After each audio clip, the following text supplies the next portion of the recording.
How many times a day do you think someone tries to persuade you? 20, 30? That's what most people say when asked this question, so try not to feel too bad about what's coming next. In actual fact, estimates tend to hover around 400 times a day. We're persuaded 400 times a day, according to a book by Kevin Dutton called Split Second Persuasion. This was a really good read.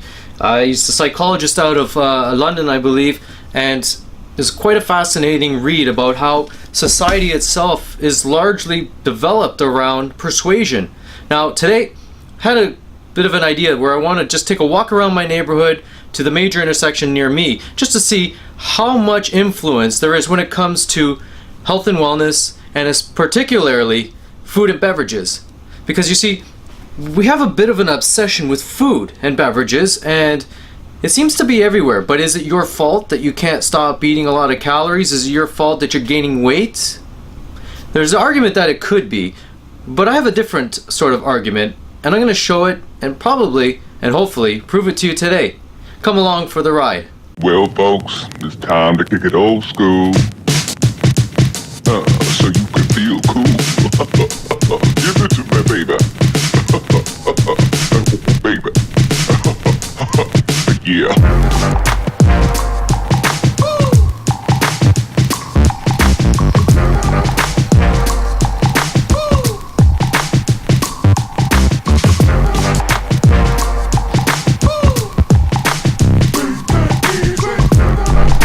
Some of the 400 ways that you're influenced throughout your day are basically people that you meet, family, your friends, co-workers, the water cooler. Everybody is trying to influence you with something.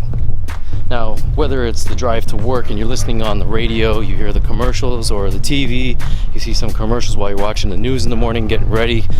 We're always being constantly influenced, and if you're not really paying attention, then the filters in your ear are really blocking the noise. But at the end of the day, it's still getting into your mind.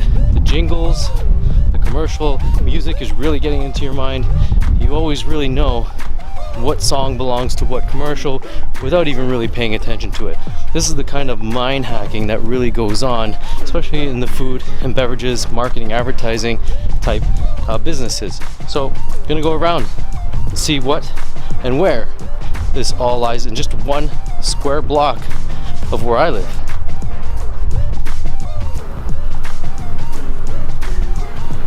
Starting this off with 6,522 steps.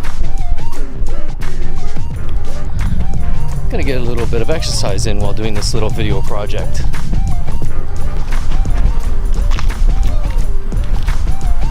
School's out, summertime, and this playground is absolutely empty.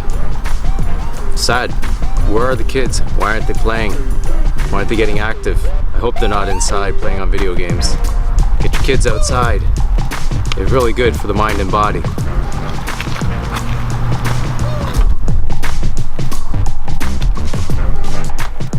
We also got some free swings available.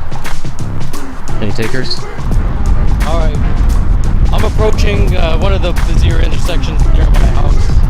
It's a major intersection, but it's also a major place where you can find anything you pretty much want to eat. It's absolutely insane to believe that a whole corner unit of an intersection is pretty much focused around eating, coffee, and some grocery stores. Let's check it out. Over here we have a grocery store, McDonald's, and back there is a bit of a coffee shop, and over here we got some banking, but just behind the bank is another grocery store. Oh, almost lost it there.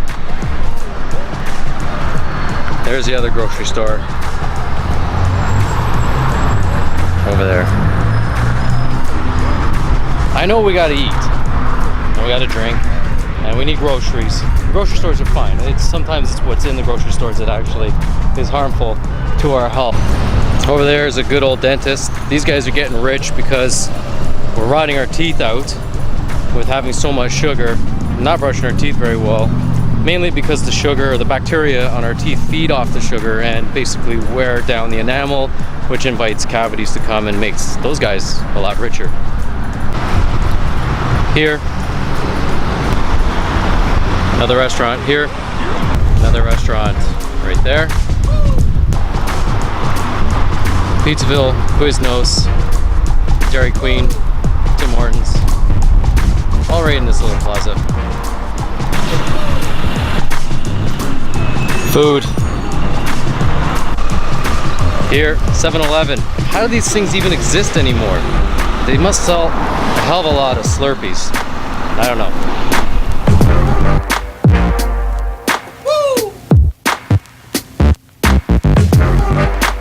Just walking through my gas station. It's even here. You never know who you're gonna meet on the street. Let me see these people. Where are you? There you go. Bye guys. See you later. People everywhere.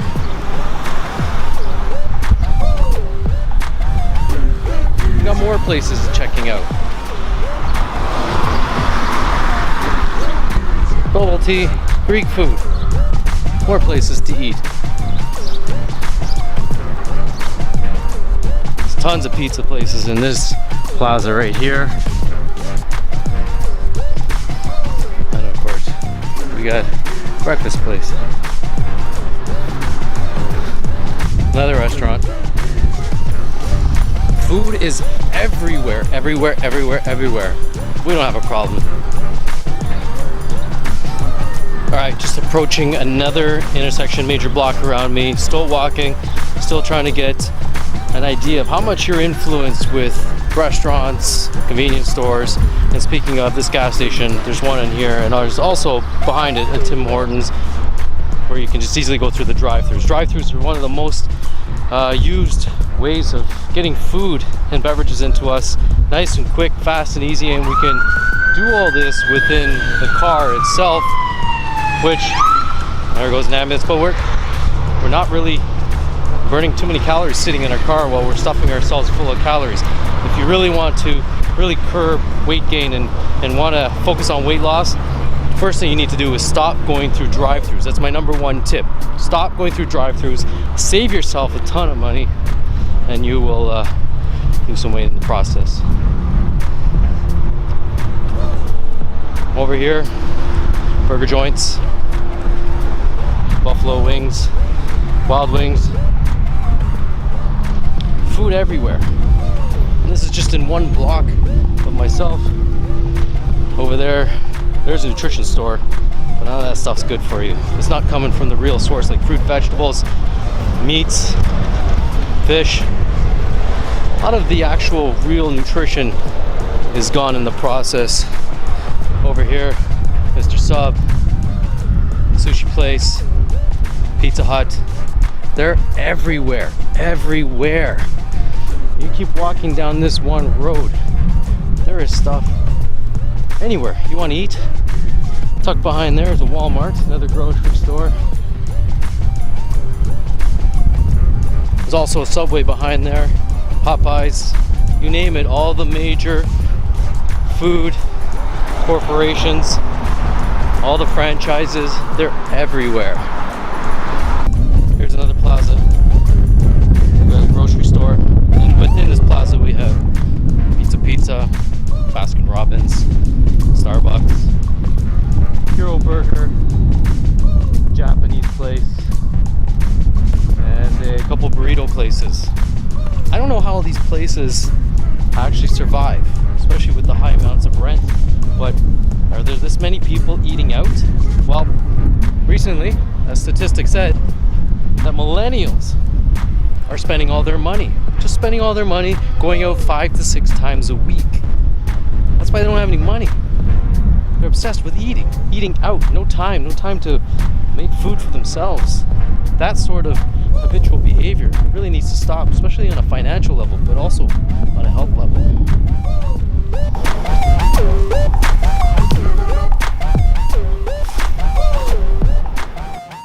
This is an Arizona kiwi strawberry fruit juice cocktail, and this is part of the garbage. Garbage series I normally do is when I'm walking around or going for a run and I see some garbage, but I have to figure out what this garbage really has inside of it. So this one, in the nutrition facts, contains 26 grams of sugar. 26 grams of sugar if you look at the nutrition label, but also you need to look up here when it says it's serving size, which is approximately 3. Now 26 times 3 is 78 grams of sugar. 78. If you divide that by 4, which is cubing your food, you're looking at 19.5 grams of cubes in your beverage. That'll take you way over your daily limit in just one beverage. This is garbage on the ground and for your body. I'm gonna put that in the trash.